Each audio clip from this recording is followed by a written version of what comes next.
হঠাৎ করেই পৃথিবীতে ভূমিকম্প যেন বেড়ে গেছে, একের পর এক শক্তিশালী কম্পন। ইন্দোনেশিয়া, কলম্বিয়া, মেক্সিকো, তার আগে ভেনেজুয়েলায় কয়েক সেকেন্ডের ব্যবধানে আঘাত হানা দুটি বড় ভূমিকম্প। স্বাভাবিকভাবে প্রশ্ন উঠছে, পৃথিবী কি সত্যিই আগের চেয়ে বেশি কাঁপছে? পরিসংখ্যান বলছে চিত্রটা এতটা সরল নয়।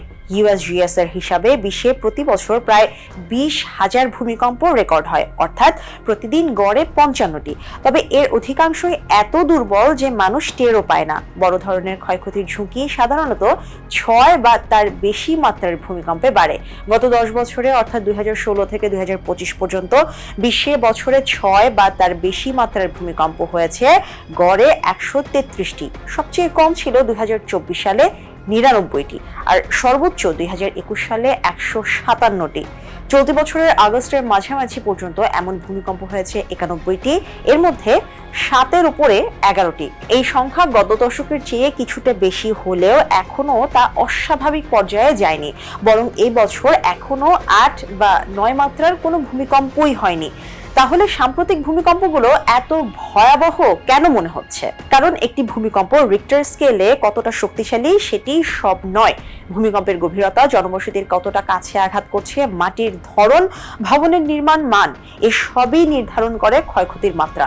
এর সঙ্গে সুনামি বা ভূমিধসের মতো দ্বিতীয় পর্যায়ের দুর্যোগ যুক্ত হলে পরিস্থিতি আরো ভয়াবহ হয়ে উঠতে পারে। আরেকটি গুরুত্বপূর্ণ বিষয়, ভূমিকম্পের কোনো নির্দিষ্ট মৌসুম নেই। গ্রীষ্ম, বর্ষা বা শীত কোনো সময়কেই ভূমিকম্পের জন্য আলাদা করে বেশি ঝুঁকিপূর্ণ বলা যায় না। টেকটনিক প্লেটের নড়াচড়ায় বছরের পর বছর, কখনো বা শতাব্দী ধরে ভূগর্ভে চাপ জমে। সেই চাপ হঠাৎ করে মুক্ত হলেই ঘটে ভূমিকম্প।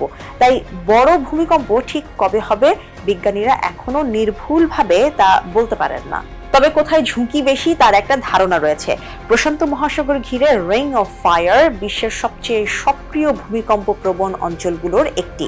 জাপান, ফিলিপাইন এবং ইন্দোনেশিয়ার মতো দেশগুলো এই বলয়ের মধ্যে পড়ে। আর জাভা থেকে হিমালয় হয়ে তুরস্ক ও ভূমধ্য সাগর পর্যন্ত বিস্তৃত আরেকটি ভূকম্পন বলয়ও গুরুত্বপূর্ণ। ভূমিকম্পের মাত্রার পার্থক্যও এখানে গুরুত্বপূর্ণ। মোমেন্ট ম্যাগনিটিউড স্কেলে মাত্রা এক ধাপ বাড়লে কম্পনের তীব্রতা প্রায় 10 গুণ এবং নিঃসৃত শক্তি প্রায় 32 গুণ পর্যন্ত বেড়ে যায়। ইতিহাসের সবচেয়ে শক্তিশালী রেকর্ড করা ভূমিকম্প ছিল 1960 সালের চিলির 9.5 মাত্রার ভূমিকম্প। আর 2004 সালের সুমাত্রা 9-এর বেশি মাত্রার ভূমিকম্প পরবর্তী সুনামিতে প্রাণ হারান প্রায় 2,28,000 মানুষ। অর্থাৎ সাম্প্রতিক ঘটনাগুলো পৃথিবীকে যেন বেশি কাঁপতে দেখালেও পরিসংখ্যান এখনো বলছে না যে ভূমিকম্পের হার অস্বাভাবিকভাবে বেড়ে গেছে, বরং আসল সতর্কবার্তা অন্য জায়গায়। ভূমিকম্প ঠেকানো সম্ভব নয়, কিন্তু এর ক্ষয়ক্ষতি অনেকটাই কমানো সম্ভব।